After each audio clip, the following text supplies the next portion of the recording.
Tempo Afrique TV. Nous allons recevoir aujourd'hui et nous sommes aussi en direct sur l'émission Inside Afrique de ce jour, dimanche 17 novembre 2019. Aujourd'hui, nous avons, comme je l'ai dit, nous avons le plaisir de recevoir depuis notre studio de Washington, D.C., un habitué de ce plateau, quelqu'un qu'on n'a plus besoin, je m'excuse, qu'on n'a plus besoin de présenter. Vous l'avez reconnu, il s'agit du docteur Bertin Corvi, qui ne nous parlera pas aujourd'hui de l'économie fondamentale dans tout son aspect, mais plutôt du coup d'État qui a eu lieu en Bolivie et a précipité la chute du président Evo Morales. La Bolivie, un pays que notre invité maîtrise parfaitement et qui l'a fait citoyen d'honneur pour sa contribution à la construction de l'économie fondamentale dans ce pays, du leader socialiste déchu, où il réside présentement et est chercheur à l'université d'État dans ce pays. Docteur Corvi, comme vous le savez, certainement, les protestations en Bolivie ont débuté un 20 octobre 2019, et ce, après la publication des résultats de la présidentielle. Selon les données du tribunal électoral suprême, c'est Morales qui a remporté le scrutin dès le premier tour. Toutefois, son principal rival, Carlos Mesa, a refusé d'en reconnaître les résultats après que l'Organisation des Américains, OEA, a publié un rapport constatant que des fraudes avaient été commises lors de la dernière présidentielle en Bolivie. Le président de ce pays latino-américain a annoncé la convocation des électeurs pour un nouveau scrutin. Mais après que l'armée et la police ont sommé Morales de quitter le pouvoir, lui et son vice-président Alvaro Garcia Linera ont renoncé le 10 novembre, ont annoncé plutôt le 10 novembre leur démission. Alors, docteur Bertin Corvi, quelles leçons à tirer de la crise politique bolivienne par les autres nations confrontées à des présidents au relents dictatoriaux? Ce sera donc le thème de notre émission de ce jour, dimanche 17 novembre 2019. Bienvenue et merci d'être notre invité sur le plateau de Tempo Afrique TV, Dr Corvi Liroko. Je vous remercie pour l'insi honneur que vous me faites de me recevoir, ma foi, à moins de 30 jours après la dernière émission. Alors, je voudrais corriger quelque chose dans votre présentation. Mais permettez d'abord que je salue vos téléspectateurs, nos citoyens et nos concitoyens, les Africains, et pourquoi pas, nous sommes sur Internet, donc tous ceux qui nous suivent de par le monde. Et c'est l'avantage au fait d'être un web TV. Vous n'êtes pas limité à un espace géographique. Vous êtes globalement suivable pour peu qu'on se connecte sur www.tempoafrique avec C à la fin, .tv.com. Bref. Alors, je voudrais corriger quelque chose. En Bolivie, il n'y a pas eu de coup d'État. Si quelqu'un vous dit qu'il y a eu un coup d'État, il n'est pas alors informé de ce qui s'est passé. En Bolivie non plus, le président n'a pas appelé à organiser un second tour. Il l'a fait quand tout était déjà pourri.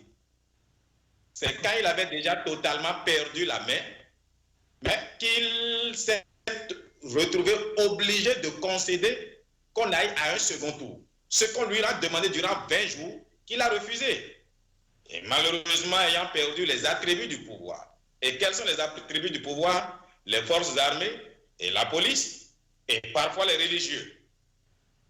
Les ayant perdus, et vous savez, quand le pouvoir est perdu et dans un régime, c'est comme dans un bateau, quand le bateau prend de l'eau, ce sont les rats qui sont les premiers à fuir. Donc les ministres ont commencé par démissionner en cascade, les députés démissionnaient en cascade, les maires démissionnaient en cascade.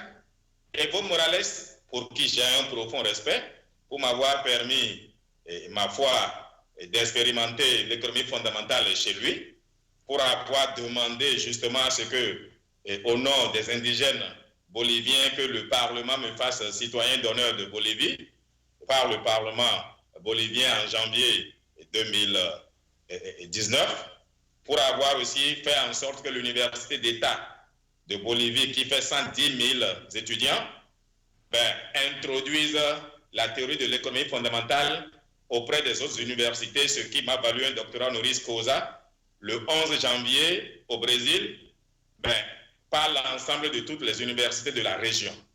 Ça, je lui suis reconnaissant par rapport à cela. Mais maintenant, le drame de Evo Morales a été ce qui arrive quand vous perdez les pédales. Quand vous êtes au pouvoir, l'entourage fait que vous finissez par croire que vous êtes un surhomme, que sans vous, votre pays ne peut pas exister. C'est ce qui est arrivé à Evo Morales. Je voudrais faire la genèse. Evo Morales a pris les rênes du pouvoir en 2006, mais les indigènes qui font 60% de la population, dont il fait partie aussi, étaient des citoyens de seconde zone. C'est Evo Morales, ma foi, qui a permis à ceux-là de quitter la pauvreté extrême, mais pour devenir une classe moyenne. Alors, le drame d'Evo Morales, c'est qu'il a toujours dirigé en violant la Constitution. Quand la Constitution s'oppose à une manière de faire, puisque lui veut des résultats, il utilise des voies politiques pour pouvoir avancer. Si je fais un parallélisme, je prendrai le Bénin, où, puisqu'on n'est pas certain d'avoir la majorité au Parlement si le peuple votait, qu'à cela ne tienne, on parle de réforme des partis, on empêche les partis qui ont la faveur du peuple de candidater, on envoie seulement ses partisans à soi, on remplit un Parlement de 83, c'est-à-dire coquins qu'on envoie devenir députés. Voilà, puisqu'on veut modifier la Constitution, on ordonne à ceux-là de voter et ils votent même des articles qu'ils n'ont pas lus. Bref, Evo Morales, durant 14 ans, a géré son pays de cette façon. À la différence du Bénin, c'est que Evo Morales a un résultat économique. Evo Morales a un résultat économique. Nous allons revenir sur l'aspect économique et sur ce parallélisme dont vous parlez et dont vous prenez l'exemple du Bénin. Donc, nous allons revenir sur cet aspect. Docteur Corvi, et quand vous disiez à l'entame qu'il n'y a pas eu coup d'État, alors est-ce qu'on peut parler de scénario de coup d'État ou qu'est-ce qu'il s'est passé réellement en Bolivie? Est-ce que, je reviens sur cette expression, coup d'État entre griffes, scénario de coup d'État, prise d'otage, incendie, démission, que s'est-il passé en Bolivie quand on sait que après 3 semaines de violence, le président bolivien a été forcé d'annoncer sa démission, lâché par le chef de l'armée et de la police? Réagissez rapidement. Mais quand le peuple est dehors, quand le peuple est debout, il n'y a plus de constitution, il n'y a plus de suffrage qu'on vous avait donné. Mais l'élection, le président, c'est un contrat entre lui et son peuple. Quand le peuple n'en veut pas, le peuple a le droit révolutionnaire de vous révoquer même le lendemain de votre élection. Si le peuple ne veut plus, il ne veut plus. Le peuple ne voulait plus de Evo Morales. Je vais vous faire la genèse d'abord. Evo Morales n'aurait même pas dû se présenter. La Constitution s'oppose à cela. Qu'à cela ne tienne, puisqu'il contrôle les instruments de l'État, les autres institutions, on a estimé que c'était son droit constitutionnel en tant qu'Evo Morales d'être candidat. Il y a eu un référendum populaire qui s'est opposé à sa énième candidature. Santa Cruz, qui fait 1 700 000 habitants, a réussi à sortir plus de 1 million de personnes dans les rues pour signifier clairement à Evo Morales que le peuple voulait d'un changement. Mais alors, on va où Evo Morales change les règles, le code électoral, et qu'est-ce qu'il dit? Que si quelqu'un arrive à devancer son challenger immédiat d'un point de plus de 10%, eh bien, il peut être déclaré d'office élu au premier tour, même s'il a seulement 30%, et l'autre à 19%, c'est lui qui est élu d'office. C'est ça. Parce qu'il savait qu'il était impopulaire. Je vais vous dire, je dois beaucoup de choses à Evo Morales. Attention, pas l'argent, mais l'expérimentation de l'économie fondamentale en Amérique latine, ma connaissance, c'est pas la Bolivie, que le Mexique m'a connu, que le Pérou m'a connu, que Cuba m'a connu. Donc, s'il y a quelqu'un qui doit soutenir Evo Morales, c'est bien moi. Mais je soutiens ce qui s'est passé. J'ai rien contre Evo Morales. Je ne suis pas bolivien. Et moi, je suis quelqu'un qui me sent un peu orphelin du départ d'Evo Morales parce que, d'une manière ou d'une autre, je me sentais protégé par sa présence. Bon, Dieu merci, l'opposition aussi n'est pas contre moi, tout simplement parce que et l'opposition et la mouvance avaient voté mon statut. Bref, ce qui s'est passé en Bolivie est tout sauf un coup d'État. Evo Morales a trépatouillé les élections. C'est ça la vérité. Il a fraudé. Et le peuple dit, on ne peut pas avoir quelqu'un, tu ne peux pas être d'abord à ce taux de participation en ta faveur. Il y a trépatouillage. On exige un second tour pour vous départager. Evo Morales dit non. Les pays alentours lui ont conseillé ça, il a dit non. L'organisation sous-régionale est venue, mais a demandé qu'on recompte. Il faisait de la mauvaise foi. Les informaticiens ont vérifié, ont vu que le logiciel transférait des points qui allaient à son adversaire, à Evo Morales.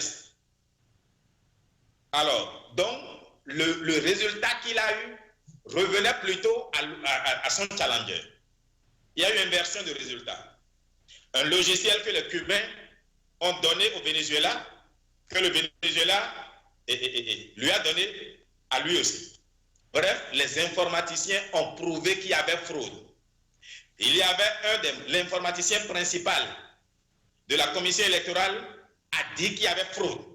Il n'est pas du bord de l'opposition, c'est juste un informaticien. Très bien. Tout le monde demande à Evo Morales d'organiser un second tour. Il dit non.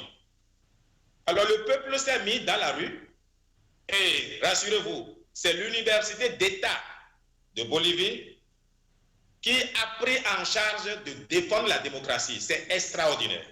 Okay. Le recteur et le vice-recteur sont des amis. Nous avons été distingués ensemble au Brésil. Je les connais très bien. Nous sommes même d'ailleurs sur WhatsApp. On travaille ensemble. Ce sont tous des économistes. Bref, c'est eux qui ont décidé de défendre le suffrage du peuple. L'université d'État est distribuée dans tout le pays. Donc, chaque campus est devenu le point focal de l'organisation du peuple. Et ils ont demandé aux hommes politiques de se mettre à l'écart afin que le peuple sache la lutte qu'ils mènent. Donc, ça n'a pas été une lutte de chef de l'opposition. Non, au contraire, c'est ce qu'on peut appeler la société civile. Et ici, quand on dit société civile, ce n'est pas telle ONG qui est financée par telle personne ou telle autre, non. L'argent n'a pas joué. Même les enfants du cours primaire sont sortis spontanément. Le drame, ce qui est arrivé à Evo Morales, c'est-à-dire, quand le pouvoir ne veut plus de vous, il faut savoir quitter le pouvoir. Oui, mais il y a... Voilà, excusez-moi, il y a un aspect là où vous avez dit que tout le monde lui disait d'aller au second tour et de convoquer pour un second tour. Mais les preuves sont là et Morales a quand même appelé pour la reprise des élections. Et est-ce que vous ne voyez pas que c'est peut-être pour prouver sa bonne foi et c'est pour essayer de jouer un jeu d'équilibre au lieu d'aller directement au second tour où le premier tour est déjà contesté, donc ce dernier dit que bon voilà, nous allons reprendre les élections. Est-ce que vous ne voyez pas que c'est un peu une démarche consensuelle? Bon, moi, j'ai l'avantage d'être dans le pays. Evo Morales, justement, a appelé à accepter. Ce n'est pas lui, c'est le peuple qui demandait un second tour. On fait la revendication du peuple dans les rues, c'est allons au second tour pour qu'on vous départage, parce qu'ils n'étaient pas seulement 2 candidats, il y avait d'autres. Allons au second tour pour qu'on départage les 2 premiers. Parce que Evo Morales n'a pas eu 50%, voyons. Et le changement et c'est le drame aussi qui frappe le Bénin, quand une petite minorité au Parlement, parce qu'elle a la majorité mécanique, vote des lois qui ne sont pas consensuelles, que le peuple n'accepte pas, le moment de les appliquer, c'est le peuple qui se révolte. Les députés ont bien voté le code électoral qui dit celui qui est en avance de 10%, c'est lui qui est d'office déclaré président. Mais le peuple ne l'a pas accepté. Le peuple a dit que ce n'est pas à ces conditions-là que Evo Morales a été élu. C'est ça. Si ça avait été, cela n'aurait jamais été élu en 2006. C'est ça. Le peuple a exigé qu'on applique le code électoral qui a permis à Evo Morales d'être président, qu'il est venu modifier à sa guise pour se favoriser. Vous savez, je ne suis pas bolivien, donc je ne fais pas une opposition à Evo Morales. Je vous dis, je dois tout à Evo Morales, mais pas de l'argent. Je voudrais qu'on s'entende bien. Donc, si quelqu'un devrait soutenir Evo Morales, si j'étais de ceux qui soutiennent juste parce qu'il faut soutenir, je vais dire Evo Morales, oui. Mais malheureusement, Evo Morales s'est trompé de pays d'époque. Il avait réussi à donner une conscience politique à son peuple. Et c'est comme Kérékou en 89. Si les Béninois ont réussi à chasser Kérékou, du moins ça l'obligeait à aller à la conférence, ce n'est pas la faute de Kérékou lui-même qui a donné une conscience révolutionnaire, une conscience politique au peuple béninois durant 17 ans. Et quand le peuple s'est réveillé et a voulu appliquer cette conscience-là, ça a été à ses dépens à lui. Le drame aujourd'hui de notre démocratie, c'est parce que depuis 29 ans, si vous voulez 30 ans, notre démocratie n'a jamais enseigné le patriotisme, ce que même c'est que la démocratie à notre peuple. Nous étions dans une illusion démocratique. C'est ça. Les jeunes qui sont nés en 85 jusqu'à date n'ont jamais reçu un coup de patriotisme, un coup d'amour de son peuple. C'est ce qui fait que les jeunes aujourd'hui, quand ils doivent revendiquer leurs propres intérêts, demandent que quelqu'un leur donne de l'argent parce qu'ils n'ont pas été endoctrinés. C'est ce que Evo Morales, c'est de ça que souffre Evo Morales. C'est lui-même qui a donné une confiance politique à son peuple. C'est ça. Et il n'a pas pu partir au moment où il fallait partir. Evo Morales a appelé au second tour quand tout était déjà perdu. C'est ça. C'est ça. Merci. Merci. Docteur Corvi, tandis que, toujours en Bolivie, que l'opposition salue une leçon au monde, le dirigeant dénonce un coup d'État et s'octroie un asile politique au Mexique. Quel message semble lancer l'opposition bolivienne au monde? En parlant, si vous voulez, de leçons au monde. Par rapport à ce qui s'est passé. Vous n'avez pas voulu l'appeler coup d'État, mais en tout cas, ce que l'on constate, c'est que le président bolivien est aujourd'hui en asile au Mexique. Oui, un coup d'État a un format classique. Mais, comment ça s'appelle? Evo Morales a bien signé sa propre démission. Mais sous la pression de la rue. Oui, mais la rue, mais je vous ai dit, quand le peuple n'en veut plus, il n'y a plus de président. Mais voilà, absolument, docteur Kov, mais il y a en Afrique, malgré la pression de la rue, et les présidents pseudo-dictateurs ne capitulent pas, ou soit ne font pas preuve de courage politique. Nous allons revenir. Il y a une question qui s'articulera autour de ça dans ce débat. Mais déjà, je vous signale que tous les présidents n'ont pas ce dosage pour faire quand même entendre le son de cloche de leur peuple. Réagissez rapidement par rapport à cette seconde question. Non, je vais réagir à votre question. La Bolivie, quand la Bolivie dit qu'elle a donné une leçon de démocratie ou bien une leçon politique au monde, la Bolivie veut parler d'abord des pays alentours. D'accord. Regardez, depuis que le Venezuela, le peuple demande à ce que Maduro démissionne pour son incapacité notoire à gérer son pays. Parce que la Bolivie, première réserve au monde en pétrole, la Bolivie, je dis la Bolivie. Non, non, le Venezuela. Le Venezuela a 20% des réserves prouvées de pétrole au monde sur son territoire. 20%. L'Arabie Saoudite, qui est le deuxième, a 17%. Mais regardez comment l'Arabie Saoudite est prospère et les Vénézuéliens mangent dans la poubelle. Le Venezuela a des terres très fertiles, une mer riche en poissons, etc. Pourtant, ils importent à manger d'ailleurs. Parce que le chavisme et ce qui a suivi a été un échec total. C'est une illusion. Alors bref, le peuple vénézuélien, ne voulant plus de ce système-là, est sorti tout le temps dans la rue. Ça fait des mois qu'ils sortent. Est-ce qu'ils ont réussi à chasser, et comment il s'appelle, Maduro? Non, pourquoi? Parce qu'il y a une petite bourgeoisie comprador, comme dirait Kérékou, dans l'armée, qui tire son intérêt de ce que, comment il s'appelle, Maduro soit au pouvoir. Donc ceux-là le maintiennent par les armes. Ce que les Boliviens ont réussi à faire, c'est que leur bataille a été la bataille du peuple. On n'a pas vu une figure politique devant. Et c'est la leçon qu'ils ont donnée. C'est ça. Je vais vous dire comment ils se sont organisés. Allez-y rapidement. Il a été entendu que ils ont donné une heure donnée pour que toutes les villes et villages se mettent à manifester sur toute l'étendue du territoire et s'approchent de l'autorité locale pour lui exiger sa démission. Alors, qu'est-ce qui a été fait?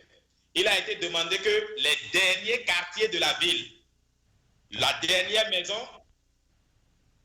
commencent par marcher vers le centre-ville. Il y a eu une heure où on a demandé à chacun de se mettre au portail devant sa maison.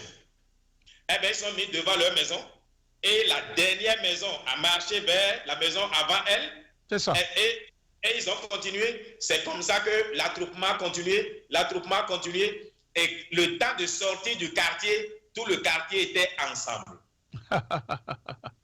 Mais oui, donc la police était débordée. C'est ça. C'est une masse compacte comme un essaim d'abeilles. Mais regardez comment nous pouvons tuer un abeille tout seul. Mais quand c'est un essaim, ça tue l'être humain. C'est ça. Ils ont appelé ça l'effet essaim d'abeille. Donc ils sont sortis en masse et à la fois. Et personne n'est sorti tout seul pour dire, on va, imaginons au Bénin, on dit, voyons noir, étoile rouge. Chacun commence par sortir de chez lui tout seul. Mais non, on doit, si on dit Fidrosset, et ceux qui sont derrière, tout cela doivent commencer par marcher jusqu'à arriver à Fidrosset. Fidrosset va continuer vers Weko, Weko va venir vers, comment ça s'appelle, Vaudier, etc. Et c'est un groupe compact qui se retrouve à Étoile Rouge. Ceux qui viennent d'Akpakpa. Une organisation de chaîne, quoi. Oui, ceux qui viennent d'Akpakpa. Le dernier quartier, la dernière maison marche vers les autres et ils s'agglutinent. Donc c'était des masses que la police ne pouvait pas contenir. C'est ça. Et la police aussi, ce sont des êtres humains. Ils se sont rendus compte que le peuple n'avait pas tort. Alors la police, au bout de 15 jours de manifestation, s'est mise du côté du peuple et s'est mise à manifester ensemble avec le peuple. C'est ça. Et à quelles conditions? Il y a eu 3 morts par bavure policière. Le directeur général de la police, avant de démissionner, ma foi, a ordonné, a demandé ses excuses au peuple, a démissionné parce que la police a tué son employeur, c'est-à-dire 3 civils, et a demandé à sa troupe de se joindre à la population pour manifester aussi ensemble avec le peuple. C'est comme ça que la police a désavoué l'autorité de Evo Morales. Alors, l'armée, Evo Morales a appelé l'armée et l'armée a regardé la masse compacte et s'est dit, mais si on doit mettre de l'ordre à tout prix ici, on risque de faire un carnage. Et l'armée ne pouvait plus. Et comme je vous ai dit, quand le bateau prend de l'eau, ce sont les rats qui sont les premiers à sauter. Les mères et les tels ont commencé par démissionner. C'est ça. L'armée a aussi saisi l'opportunité pour demander à Evo Morales de rendre son tablier, son peuple ne voulait plus de lui. C'est ça. Donc, Evo Morales n'avait pas le choix que de démissionner. Mais avant de démissionner, il a maintenant accepté ce qu'on lui demandait depuis 18 jours qu'il refusait. Organiser un second tour. Le peuple a dit qu'il n'en voulait plus. Et donc, voilà comment ça s'est passé. Il y a eu une organisation scientifique que les Boliviens ont mise en place qui fera école les prochains jours, les prochains mois, les prochaines années, un peu partout dans le monde.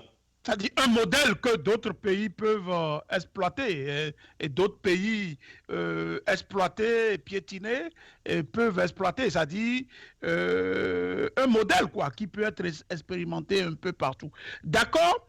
Et en parlant de ça, docteur Corvi, vous savez, le leader socialiste qu'est Evo Morales, dont la réélection est contestée par l'opposition, avait d'abord proposé en vain de nouvelles élections pour sortir de la crise et lever les doutes. Mais lâché par l'armée et la police, il a finalement exposé les raisons de son départ lors d'une allocution. Il dit « J'ai décidé de démissionner de mon poste pour que les opposants parlant de Carlos Mesa et Luis Camacho cessent, il dit, de maltraiter et de porter atteinte à des milliers de frères. Rappelant ses responsabilités en tant que président indigène, ce que vous avez mentionné à l'entame de cette émission, et président de tous les Boliviens, dit-il. Il ajoute, j'ai l'obligation de rechercher la paix et cela me fait très mal que nous nous affrontions entre Boliviens. Alors, docteur Corvi, s'agit-il d'un aveu, d'une capitulation ou tout simplement d'un courage politique qui manque à plusieurs de nos leaders politiques en Afrique face au mécontentement du peuple? Vous avez la parole. Alors, Evo Morales aurait fait ce discours une semaine avant sa chute, il n'aurait même pas eu besoin de démissionner. Il faisait le même discours et il appelait à l'organisation d'un second tour. Mais qui serait encore président aujourd'hui? Ce discours était, hélas, anachronique. Il était déjà trop tard, tout était déjà fini. Au demeurant, le président de l'Université d'État de Bolivie, le vice-président, sont tous de l'ethnie de Evo Morales. Pourtant, c'est eux qui ont été les fers de lance de la résistance à Evo Morales. C'est Evo Morales qui a permis leur promotion, quoi que ce soit, de bons intellectuels. Parce qu'il a mis des règles qui ont permis la promotion des 60% de Boliviens qui n'avaient pas de voix avant. Je dis tout simplement que Evo Morales n'a pas su que son pays s'est transformé. Il n'a pas su que l'enrichissement, l'amélioration du niveau de vie du Bolivien faisait que le Bolivien ne cherchait plus seulement le pain et la coca et du poisson, mais le Bolivien voulait exprimer sa liberté et son être désormais. Au fait, il était dans un pays qui ne reconnaissait pas. Ses propres œuvres ont amené le Bolivien à un niveau de développement où il n'était plus suffisant que d'avoir les 3 repas par jour pour dire qu'on est heureux. Voilà. Mais pourtant, Morales a été le meilleur des présidents et son gouvernement a été le meilleur pour la Bolivie qui a résorbé. Et ça, c'est l'effet, le problème de la pauvreté. Un paradoxe. Oui, mais vous n'avez pas écouté, je viens de vous dire que c'est cela même justement le problème. Je vais vous donner un exemple. Pour ceux qui disent je veux d'une femme, je ne veux pas d'une femme de la ville, je m'en vais chercher une femme au village. Il va prendre une femme au village, Parti se dit, c'est une villageoise, elle n'aura pas des ambitions. Il l'amène en ville, mais il l'entretient, il la change. Mais la femme, dès qu'elle est venue en ville, au bout d'un an, 2 ans, 3 ans, elle copie les autres de la ville, elle veut plus. Et par la suite, c'est l'homme qui l'a amené du village qu'elle laisse pour aller épouser un autre. Et l'homme dit non, je suis allé la chercher au village, elle n'était rien, et elle m'a trahi. Mais c'était prévisible. Moi, je suis psychologue de la communication. C'était prévisible. Tu l'as sorti de son cadre social pour l'amener à un niveau plus élevé. Si tu ne peux pas l'entretenir et toi-même te mettre au-dessus de ce niveau-là, elle va te quitter pour aller chercher quelqu'un d'un niveau supérieur. Le peuple bolivien qui était dans la misère, il faut le reconnaître, tout le monde le reconnaît à Evo Morales. Sa politique a permis d'améliorer le niveau d'une société pauvre. On a une classe moyenne. Ouais, mais est-ce qu'il ne faut pas faire les choses par rapport, puisque je suis d'accord que son échec n'a pas été sur le plan économique, mais ça a été beaucoup plus sur le plan des fondamentaux en ce qui concerne la démocratie, donc les droits de l'homme, etc. Donc c'est pour ça que je dis que quand même, il était adulé par tous les pays progressistes. Donc, est-ce que il n'y a pas, comment dirais-je, une double vitesse en matière de jugement? Je ne sais pas. Vous qui avez fait la Bolivie, vous êtes bien placé à nous expliquer ce phénomène. Parce qu'il a été applaudi dans le passé récent, dans un passé récent. Mais je vais continuer à marteler pour dire ce n'est pas le résultat économique qui a fait perdre Evo Morales. D'accord. Nous sommes d'accord. Je voudrais aller sur qu'est-ce qui a créé le rejet du parti de Lula au Brésil. D'accord. C'est Lula a souffert de ce que Evo Morales a souffert. D'accord. Quand vous amenez une population démunie, vous améliorez ses conditions de vie, ses besoins fondamentaux ne sont plus les mêmes. D'accord. Et c'est ça, ce qui a fait tomber Evo Morales, c'est qu'il n'a pas su, premièrement, puisque ça vous intéresse, Evo Morales tenait un langage nationaliste, ce qui n'est pas en soi une mauvaise chose, mais les Boliviens ont été programmés au catholicisme. C'est ça. Aujourd'hui, les églises évangéliques sont à foison. Evo Morales vient, il dit on doit adorer les dieux ancestraux. Il a sorti la Bible de la présidence. Et on ne prêtait plus serment sur la Bible. On adorait plutôt la terre-mère. Alors, tout ceci a fait que les religieux et le courant évangélique chrétien s'est servi de cette frustration, de ce que certains sentent que l'État devient un État païen, un État qui adore les idoles, et c'est plus la parole de Dieu, du reste, vu sous l'angle de la Bible, qui a été la doctrine fédératrice. Je vous dis, ce qui a perdu Evo Morales, c'est la Bible. C'est ça. C'est la Bible, justement, et c'est ça que les gars tenaient. Tout est parti de la Bible. Les versets qui vous encouragent dans ce que Dieu est derrière vous, dans votre bataille, etc., étaient distillés à profusion. Donc, bref, pour faire court, quand vous prenez les progressistes dont vous parlez, parlons des progressistes. D'accord.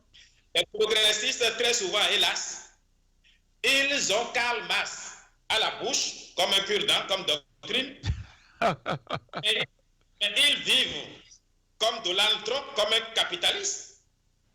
Ils ont un niveau de vie, d'enrichissement, qui n'a rien à voir avec ce qu'ils prônent.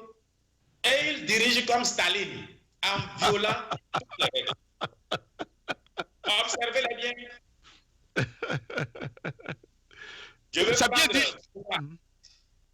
vais prendre Cuba, où je connais Castro. Mais Castro est parmi l'un des hommes les plus riches au monde. Castro, pendant qu'il a imposé une vie misérable. Vous avez les preuves? Ben, bien sûr, je vous dis. Vous savez combien de fois je suis allé à Cuba? Mais le niveau de vie, quand vous prenez même la résidence de Castro, vous savez, en réalité, même je suis allé même en Russie, c'est la même chose.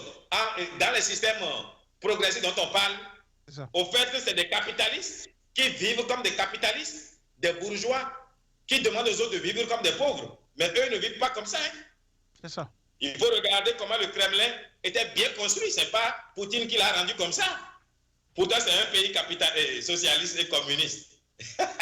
Vous savez, une chose est ce que les gens disent, autre est ce qu'ils font.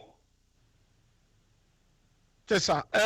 Docteur Corvi, c'est bien dit. Et avant de passer à la prochaine question, c'est que, vous savez, cette notion de progressiste, est-ce qu'en fin de compte, est-ce que ce n'est pas un slogan ou c'est une façon, hein, une manière, une stratégie de l'État, hein, colonialiste, de l'État bourgeois, de l'État du capitalisme, hein, dans son ensemble, pour quand même nous faire croire cela, parce que au fait, vous savez mieux que moi ce débat, hein, ce duel entre le capitalisme et la notion du progrès. Je ne veux pas parler du communisme parce que nous sommes déjà et nous dépassons cela. Mais est-ce que toujours ça revient, parce que nous avons vu Castro ici, vous avez parlé de Castro et vous avez, c'est comme si vous êtes en train de peindre un certain Castro qui a une référence, qu'on le veuille ou pas, pour des pays en voie de développement et qui a marqué et qui a contribué, si vous voulez, par rapport à l'avènement des pays africains, dont le Bénin. Est-ce que vous voyez? Donc, est-ce que c'est maintenant que nous constatons, soit vous semblez dire que c'est des leaders capitalistes douillés qui sont au fait ce que nous ne croyons pas. Et au fait, c'est des leaders fake, c'est des pseudo-capitalistes qui se cachent derrière ce manteau de communistes, de progressistes, pour quand même piller leur pays. C'est quand même une accusation extrêmement grave, et je n'aimerais pas qu'on passe sur un autre sujet sans vraiment donner vraiment une explication. Sinon, cela va rester trop grave venant de la bouche, hein, de quelqu'un comme vous, qui, qu'on le veuille ou pas, personne ne peut vous caractériser aujourd'hui comme un capitaliste douillet. Vous avez fait tous les combats progressistes dans ce monde. Donc, alors, docteur Corvi, dites-nous seulement que c'est une partie de l'iceberg que vous semblez dire par rapport au monde progressiste. Vous avez la parole. Alors, je voudrais déjà que vous preniez le milieu politique français. Regardez le niveau de vie des socialistes, les dirigeants, je veux dire. Il est de la nature de l'être humain d'avoir le sens de l'accumulation pour soi-même. Il faut faire très attention. Quand on est dans le slogan, on tombe très vite dans le travers et on vit une vie qu'on chante qui n'est pas réelle à sa propre vie. Et c'est ça le problème. Écoutez, moi, vous m'avez appelé pour vous dire la vérité, je vous dirai la vérité. D'accord. On est là pour la vérité. J'ai toujours décidé de dire la vérité, quoi qu'il m'en coûte. C'est ça. Je suis allé plus de 10 fois à Cuba. Il faut parler avec les Cubains, le Cubain lambda, pour savoir si ça l'intéresse le type de vie qu'il vit. Mais parce qu'en fait, dans le système progressiste, on a tendance à croire que le progressisme, c'est le nivellement de niveau de vie par le bas. Tout le monde doit être pauvre. Tout le monde doit être misérable. Mais non. Mais s'il y a un exemple de pays qui devrait être progressiste, c'est bien la Chine. Mais la Chine a vite compris qu'avec la masse de population qu'elle a, il faut l'accumulation. La Chine est considérée aujourd'hui comme un pays progressiste, oui ou non? Oui. Mais pourtant, il n'est pas interdit d'accumuler des milliards. Mais le problème, c'est que nos pays dont vous parlez, progressistes type Evo Morales et autres, l'accumulation, l'enrichissement, même en travaillant, est comme un péché. Et ça, c'est ça le drame du progressisme sous d'autres cieux. S'il y a un progressisme qui m'intéresse, c'est bien ce que les Chinois ont compris. Le pouvoir politique est resté progressiste, mais l'économie est capitaliste, mais à visage humain. Parce que l'État prend le surplus des capitalistes pour satisfaire les besoins fondamentaux. L'État a pris la peine de construire une économie fondamentale. Pour la santé, l'éducation, tout ça là est garanti. C'est ça qui manque dans le capitalisme type américain, où si tu n'es pas actif, tu deviens riche, tu deviens pauvre et misérable du jour au lendemain. Et personne ne te tend la main. C'est ça le problème. La société américaine réfléchit de telle sorte que même avoir l'aide de l'État, c'est comme un péché. Je ne vais pas vous apprendre les États-Unis. La psychologie de l'Américain, mais avoir l'aide publique, il considère qu'il est devenu communiste. Non. Tous les cinq doigts de la main ne sont pas égaux. Les plus forts doivent tirer les plus faibles. Et c'est ce que le progressisme est. Mais ce n'est pas amener les plus forts à venir, ce n'est pas de couper les doigts les plus longs à devenir aussi courts que les doigts les plus courts. Parce que le progressisme tel que je le vois aujourd'hui dans beaucoup de pays, on veut que les riches deviennent pauvres et on fait un nivellement par le bas. Docteur Corvi, Docteur Corvi, mais comment on peut vous définir? Comment vous vous définissez? Est-ce que vous êtes un progressiste, un libéraliste? Et comment est-ce qu'on peut vous définir aujourd'hui? C'est le moment de lever un coin de voile sur pratiquement la doctrine que vous prônez ou vous ambitionnez. Alors, mon ambition pour tout homme d'État qui veut vraiment faire le bonheur de son peuple, c'est de construire un paradigme ou de donner les capacités à son État, à son pays, qui permettent à ce que les populations, par leurs activités, et quand je dis les populations, ça veut dire l'État, puissent satisfaire les 6 besoins fondamentaux.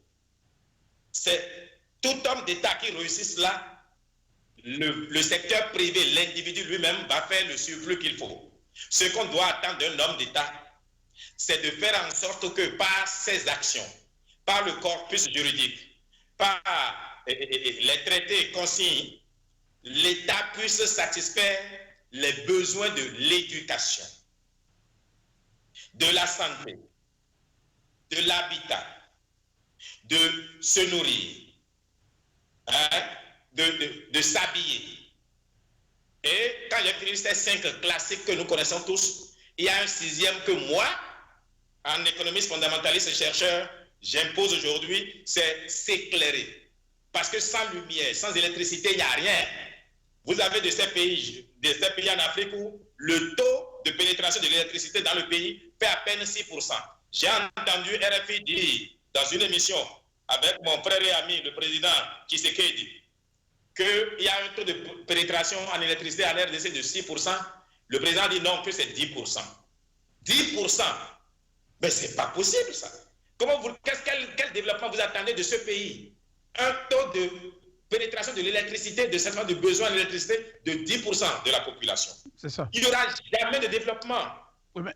Alors que pour qu'on ait un développement, il aurait fallu que ce soit plutôt à 90% la satisfaction du besoin d'électricité. Donc voilà comment il me définit. Je veux que tout homme d'État satisfasse les 6 besoins fondamentaux de son pays. Je suis fondamentaliste. Je ne suis ni progressiste, ni capitaliste, parce que dans le progressisme, il faut les fondamentaux économiques. Dans le capitalisme, il faut les fondamentaux économiques. Donc, je transcende les clochers et les clivages politiques où je vois en Afrique beaucoup se définissent, il est progressiste. Mais vous le mettez à la tête de l'État, il commence par ramasser l'argent, c'est l'ajustement structurel, ou bien il soutient un chef d'État ils sont dans l'ajustement structurel, on détruit le système éducatif et ça ne les gêne pas. Ils n'ont pas d'avis. Je prends le cas béninois, puisque vous me provoquez à parler des fondamentaux économiques. Regardez aujourd'hui, une réforme scolaire au Bénin fait qu'une classe au cours primaire de 6 classes, une école de 6 classes, on a 3 mètres. Et on met pour le CI et le CP 1 mètre. C'est ça. Le C1, le CM1, le CM2 1 mètre. Vous voulez que ces enfants-là aient quel niveau? Et quand on finit, les enfants vont s'asseoir sur des briques au 21e siècle. C'est ça. Au 21e siècle. On dit qu'on a chassé, on ne veut plus de vacataires et on lui donne un autre nom, les aspirants. Où est la différence? On rend l'éducation précaire et on atteint un résultat. Et c'est d'ailleurs, ce n'est pas la faute à Patrice Talon, la faute est à notre peuple qui a choisi un paradigme ultra-libéral qui applique aujourd'hui l'ajustement structurel. Les FMI va tout le temps féliciter le Bénin. Quand les FMI félicitent un pays, c'est que sa population est en train de souffrir, le chômage est partout, l'État doit, ça c'est presque tout le monde, au besoin, l'État doit rendre l'emploi précaire. Regardez les banques au Bénin aujourd'hui. Les banques en 2 ans ont déjà renvoyé plus de 1300 employés, en train de fermer à tour de bras les agences. Mais on dit que tout va bien. L'FMI va au Bénin, dit que tout va bien. Et effectivement, quand vous prenez les ratios, tout va bien, oui. Mais l'FMI ne s'intéresse pas au niveau de vie, à la qualité de vie, à la qualité de la santé, de l'éducation, de la sécurité, non. C'est-à-dire, dans la forme, tout est bon, mais le fond, c'est pratiquement... ce n'est pas ça, c'est un désastre. Donc... dire qu'un pays va bien, c'est que la population est dans une misère, mais inexplicable. C'est ça. Docteur Corvi, nous allons revenir, c'était pour savoir vraiment comment vous définir, mais à entendre votre très bonne explication, moi je peux dire que vous êtes un centriste. Mais nous allons, ça sera pour un autre débat, nous allons revenir. Non, je ne vous permettrai pas de dire, je ne suis pas centriste, parce que les centristes n'ont pas de décision. En réalité, dans tout système politique et tout système économique, c'est une construction. Et chaque construction a besoin d'une fondation. Moi, j'amène chaque État, quel que soit le système économique qu'il choisit, à construire une fondation avant de mettre les briques, avant de mettre le rez-de-chaussée, de mettre les étages. Donc, que je sois avec un capitaliste. Et c'est d'ailleurs pour ça que je vous dis toujours, Donald Trump est mon héros. Et je prie Dieu pour que votre impeachment ne fonctionne pas contre lui. Non, non, c'est déjà parti à 65%. Il le sera. Bon. Allez-y. Bref, vous allez le regretter le mois venu. Mais je vous dis, moi, je suis pour la vision économique. Je ne dis pas les rêveries et le discours de Donald Trump, non. Je parle de la vision économique de Donald Trump. Au même moment, je suis et j'étais pour la vision économique de Evo Morales. C'est d'ailleurs ça qui m'a amené, comment ça s'appelle, en Bolivie. Donc, bref, je ne suis pas centriste, mais je suis de ceux qui veulent qu'on construise d'abord une fondation avant d'élever le bâtiment. Quelle que soit l'économie, le type d'économie que vous voulez choisir, vous êtes même en Corée du Nord, il faut une économie fondamentaliste avant de mettre le système. C'est ce qui manque à la Corée du Nord aujourd'hui qui fait que la Corée menace les autres avec les armes et vient supplier qu'on lui donne à manger. Vous trouvez ça normal, vous? Non, répondez-moi. Non, non, non, non, je ne suis pas du tout un fan de la Corée du Nord, donc je ne trouve pas ça normal. Est-ce que vous trouvez normal qu'un pays aussi développé techniquement sur le plan des armes en soit quémander la nourriture pour sa population? Pas du tout. Ouais, voilà. Donc, il faut travailler d'abord à satisfaire les 6 besoins fondamentaux et le reste, vous pouvez le faire par la suite. D'accord, merci, docteur Corvi, toujours égal à lui-même. Voilà, nous allons revenir et sur le cas de la Bolivie et nous allons essayer de faire ce parallélisme que vous avez commencé à l'entame de cette émission. Donc, docteur Corvi, contrairement à certains pays en Afrique, la population bolivienne était en phase avec l'opposition dans la mesure où cette population n'a pas hésité à marcher dans les rues quand elle a vu que sa victoire lui a été arrachée. Cette attitude de la plupart des pays africains est-elle liée à un problème de crédibilité de l'opposition ou de certains leaders qui semblent incarner l'opposition dans la plupart des pays africains où cette population se dit qu'il ne vaut pas la peine de faire le combat pour voir les mêmes amis d'hier?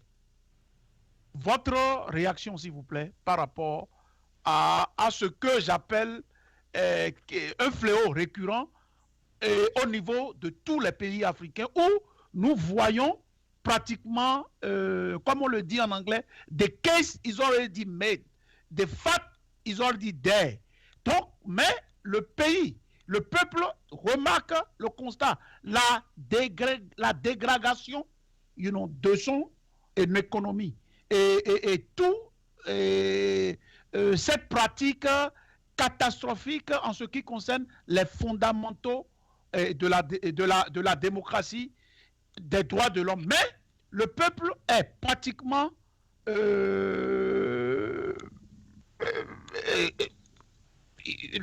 le peuple est mou, amorphe, ne dit rien. Parce qu'en face, on voit peut-être, comme le dit les Ivoiriens, c'est maïs. On voit des leaders qui sont peut-être des leaders douillés, sans vraiment faire le combat du peuple et sans vraiment être en harmonie avec ce peuple.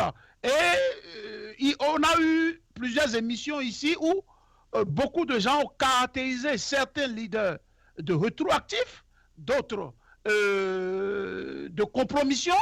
Donc, est-ce que ce sont ces facteurs-là qui expliquent, comment dirais-je, cette passivité du peuple face à son piétinement? C'est quand même un peu un problème. Alors que dans le cas de la Bolivie, bien sûr que vous avez dit qu'il s'agit d'une auto-organisation du peuple par rapport à ce combat, mais nous avons vu quand même Camacho et d'autres lancer un appel et qui a répondu. C'est comme ça que le peuple a vu qu'il y a eu une fraude au niveau de ces élections, même s'il n'y a pas eu la participation directe de l'opposition, mais il y a une participation tacite où le premier appel a été quand même l'appel de cette opposition. Mais dans le cas africain, on dit non, non, non, non, non, ce sont les mêmes. Nous ne voulons pas le faire parce que c'est toujours les mêmes qu'on voit. C'est quand même la problématique de l'heure aujourd'hui au Bénin. Vous avez la parole.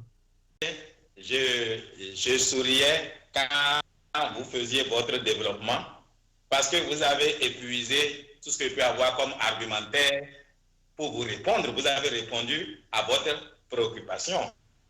Maintenant, ceci étant dit, je vais plutôt aller dans le même sens que le drame que vit la plupart des oppositions ou bien des hommes politiques en Afrique, pas seulement au Bénin, c'est qu'on est en politique sans aucune doctrine. Il n'y a rien qui les caractérise. Il y a quelque chose, quand on dit Corvi, on peut parler d'économie fondamentaliste ou d'économie fondamentale. C'est ça. Si vous allez voir le président Adrien Hungwegi, avec qui, parce que je suis entré officiellement en politique au Bénin, le 5 novembre 2005. J'ai signé un contrat politique avec le président Adrien Hungwegi. Je lui ai dit, je vais te soutenir par ta communication. Je ne serai pas sous ta coupole. Je ferai les actions qui me semblent nécessaires et utiles pour toi. Et je lui avais déjà dit, moi en 2016, je serai candidat. Si tu veux, tu me soutiens. Si tu ne veux pas, ne me soutiens pas, mais ne soutiens personne contre moi. Sinon, celui-là va perdre. Ma première a été descendre, c'est-à-dire un mois après le contrat, sur l'émission Okolier avec Joe Kolonon et Dawawe. Les mêmes choses que j'ai eu à dire hier depuis 2005, je les répète encore aujourd'hui. Et c'est ça qui manque justement à notre opposition ou bien à ce que nous appelons notre classe politique. Il lui manque la constance dans la réflexion intellectuelle politique. C'est ça. Je ne voudrais pas m'en prendre à quelqu'un, mais quand vous jouez, quand vous prenez leur pass performance, et ils écoutent, mais aujourd'hui, ça joue en leur défaveur. J'ai rien contre le président Soglo, mais le président Soglo est celui qui a fait que Patrice Talon a été présidentiable, c'est Soglo. Sa présence à ses côtés l'a rendu crédible par rapport à l'économie, à ce qu'il peut faire par rapport à l'économie. Le professeur Tewedjire, paix à son âme, a rendu ce candidat fréquentable par rapport à sa capacité de négociation avec le peuple et tout ça là. Mais quand vous entendez aujourd'hui le président Soglo totalement déçu, mais il est déçu par rapport à quoi? Parce qu'on peut tout reprocher à Talon. Hein. Peut-être que c'est vous qui ne l'aviez pas écouté. Mais il n'a trahi aucune doctrine de ce qu'il a annoncé. Lisez ce qu'il a écrit, ce qu'il disait. C'est ça. C'est ça. C'est ça. Si quelqu'un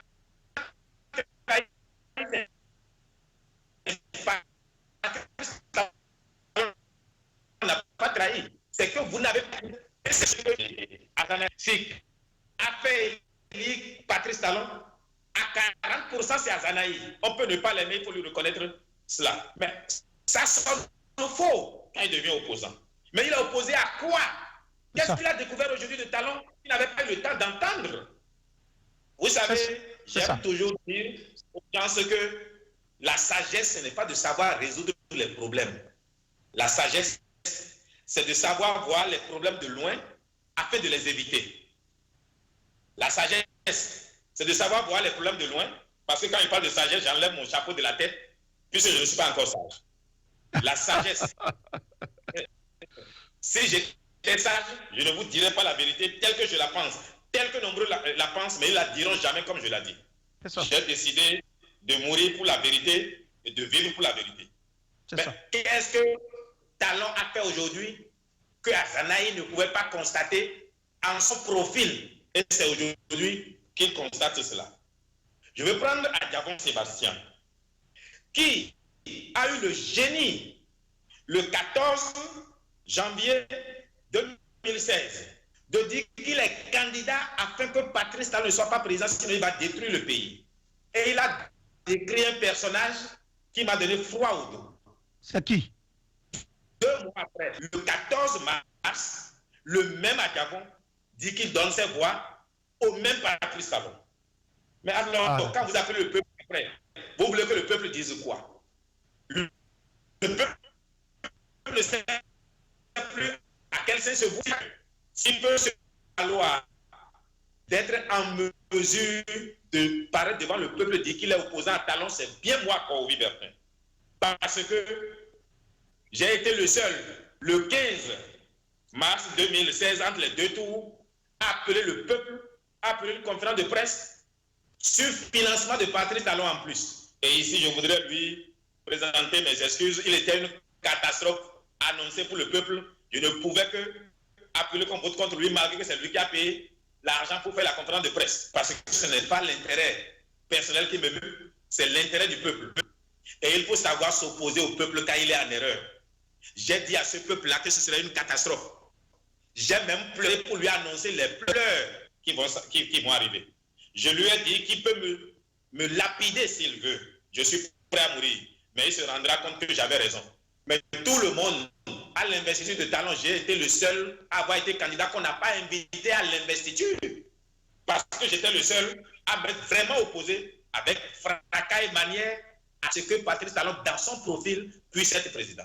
À la fin, quand vous regardez ceux qui s'opposent à Patrice Talon aujourd'hui, ceux sur quoi on s'oppose à lui, mais ne sont pas sincères.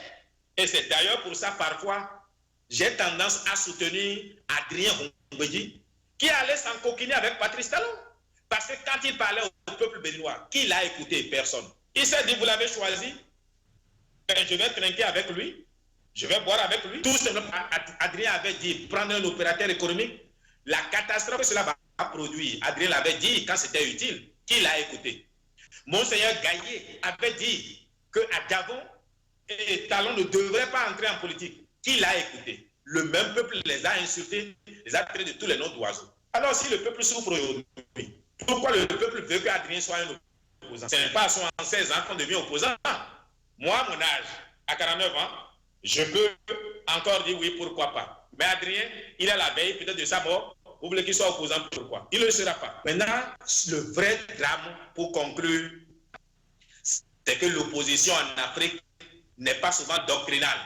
C'est parce qu'on n'a pas eu son compte avec un régime qu'on devient opposant. C'est parce qu'un régime est en train de vous maltraiter qu'on devient opposant. Ils sont nombreux à soutenir Patrice Talon aujourd'hui dans la mouvance. Il suffit seulement qu'ils leur verront qu'ils deviendront opposants. Alors, de tels opposants, vous voulez que quel peuple les suive? Non. Maintenant, ceci étant dit, on ne va pas, c'est-à-dire, on ne va pas, Dieu ne veut pas la mort du pécheur, mais sa repentance. L'opposition a besoin que nous travaillions tous ensemble. Ceux qui sentent trop Patrice Talon pour pouvoir être opposants, et ceux qui peuvent se dire, je n'ai pas de compromission avec lui, ou une nouvelle génération. Pourquoi vous ne voulez pas qu'une nouvelle génération naisse et prenne la tête de la lutte?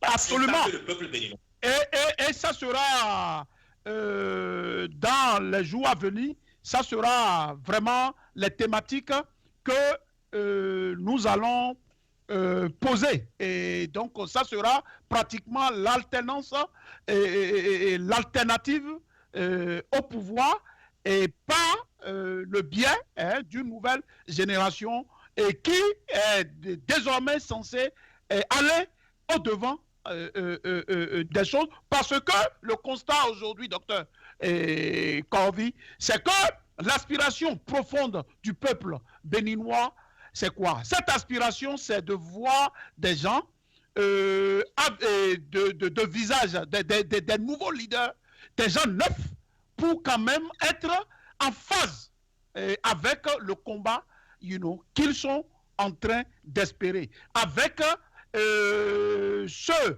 nouveau type de leader.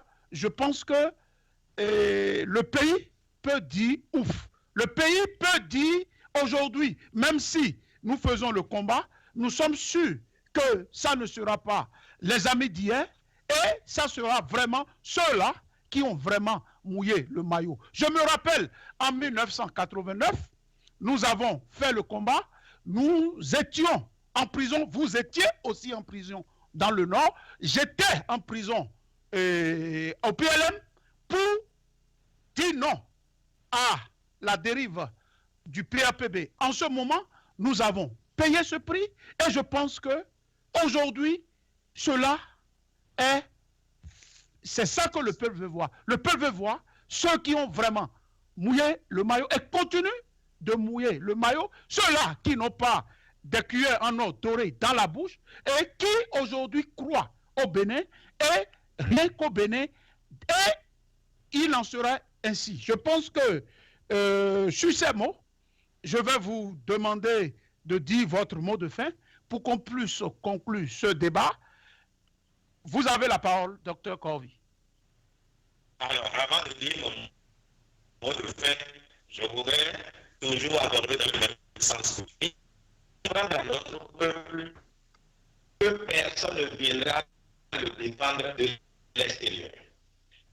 Quand le peuple croit que pour faire une révolution, pour défendre ses propres intérêts, il faut que quelqu'un le paye, eh bien ce peuple-là est foutu. Et c'est le drame de la psychologie du peuple béninois aujourd'hui. Le peuple béninois croit qu'il y en a qui ont l'obligation de l'opposition. Le peuple béninois croit que d'autres, pendant qu'ils étaient au pouvoir, ont accumulé des milliards et qu'ils doivent le leur verser dessus comme on verse l'huile sur un fétiche. Non, il y en a qu'on croit milliardaires qui, dans la réalité, ne le sont peut-être pas. Ce n'est pas parce qu'on a été ministre, parce qu'on a été député ou bien proche d'un président qu'on est forcément milliardaire. Il faut que le peuple sorte ça de la tête. Il faut que le peuple cesse de croire que parce qu'on est un grand commerçant, on doit mettre les milliards pour que le peuple fasse une opposition. Mais je voudrais prendre par exemple l'exemple palpable. Adjavon Sébastien. Ses affaires ne sont pas liées à l'État. Et c'est pour ça que j'ai du respect pour lui en tant qu'opérateur économique, même si le paradigme économique ne me plaît pas. Mais ses affaires ne sont pas liées à l'État. Il n'est pas devenu riche par les agréments qu'on lui a signés comme Patrice Talon. Mais pourquoi voulez-vous qu'il mette son argent dans la politique? Forcément pour qu'il soit au pouvoir. S'il peut gagner son argent sans l'État. Donc, ceux qui disent, oh non, Talon, quand il était à Paris, il mettait l'argent, pourquoi Adjavon ne le faisait pas, ne le fait pas? Il se trompe. Toute la richesse de Talon dépendait de que le pouvoir lui échoua ou bien échoua à quelqu'un qui lui est favorable. Mais ce n'est pas le cas d'Adjavon. Adjavon n'est pas devenu riche, mais par les agréments qu'un chef d'État lui signe. Et c'est tout ce que le peuple doit comprendre ça. Adjavon n'est pas en prenant la richesse du pays. Ça, il dit non, Adjavon ne veut pas de l'argent, pas de l'argent, il ne donnera pas, à moins qu'il décide d'être généreux. Et ça, c'est autre chose. Qu'il décide de soutenir la lutte de l'opposition. Ça, c'est autre chose. Mais il n'a pas l'obligation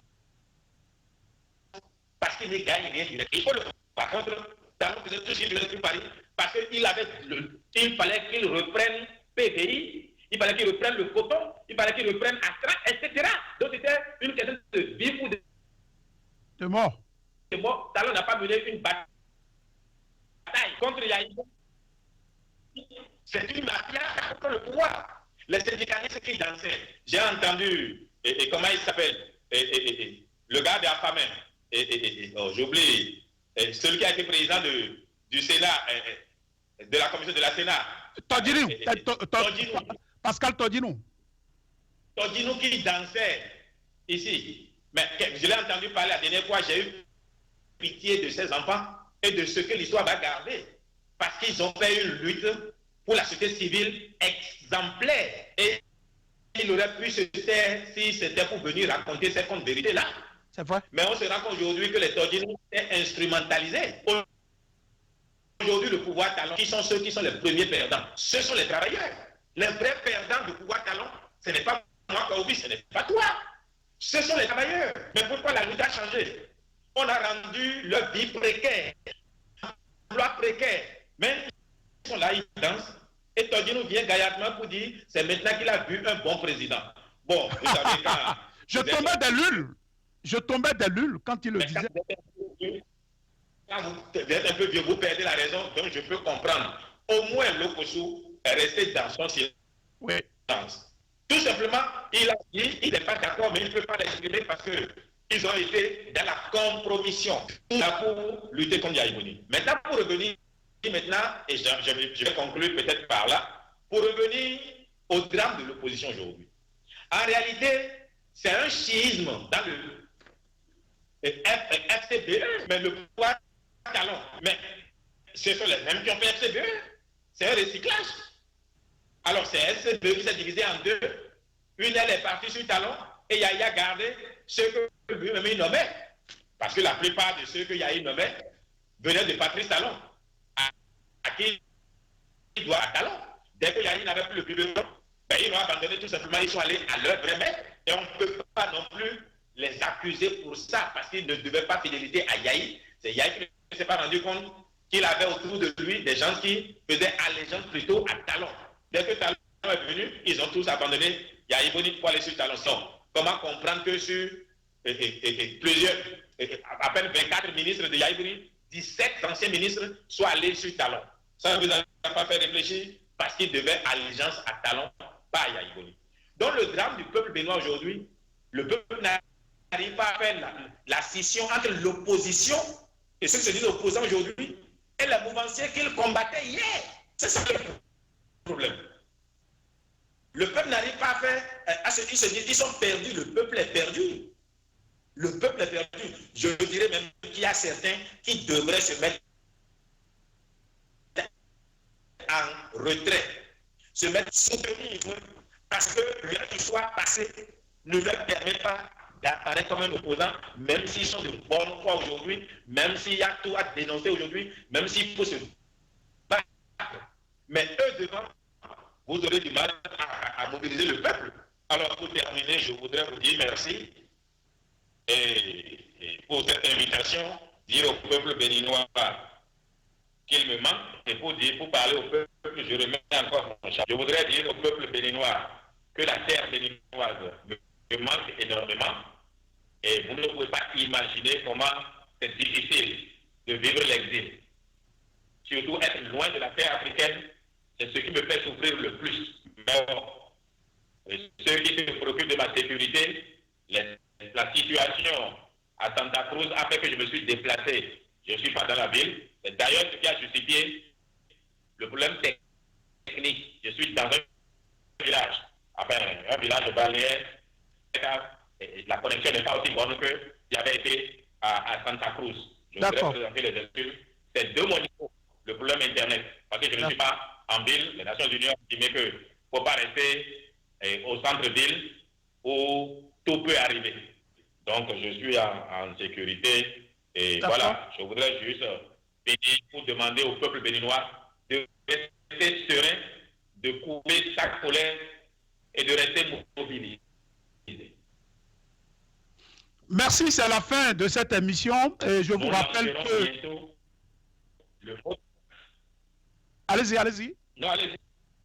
Alors, donc, je demande au peuple de rester mobilisé et de couper sa colère, mais de savoir que personne ne viendra lui donner de l'argent pour défendre sa cause. Je voudrais, et j'aimerais terminer, féliciter ceux qui ont été libérés. Et le révolutionnaire Arandessi, je crois bien. Oui, Habib Arandessi. Je voudrais le féliciter parce que ma crainte était qu'après leur sortie, qu'ils abandonnent la bataille. Mais au contraire, leur passage par la prison a été plutôt un élément galvanisateur. Et je voudrais leur dire félicitations. J'ai fait 6 mois de prison. Ils ont fait 6 mois. Je sais ce qu'ils ont vécu. Je sais les doutes, les craintes. Surtout, quand vous ne savez pas de quoi demain sera fait, je leur dis bravo. Life goes on. La vie continue. Merci beaucoup, Dr Corvi. Merci. Je pense que vous êtes en sécurité dans le profond de la Bolivie. Donc, merci. C'est la fin de cette émission. Et ça a été un plaisir de recevoir Dr Corvi. Et nous nous excusons de cette petite parenthèse technique. Merci. À la semaine prochaine.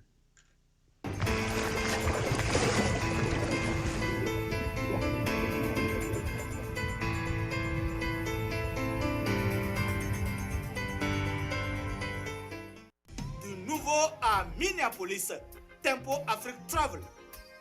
Vous voulez voyager? Achetez vos billets d'avion à l'agence de voyage Tempo Afrique Travel. Avec l'agence de voyage Tempo Afrique Travel, pas de problème de connexion, pas de problème de transfert de vol. Avec l'agence de voyage Tempo Afrique Travel, c'est le voyage en toute tranquillité, en toute beauté, de votre maison jusqu'à votre destination. Votre satisfaction est notre plaisir.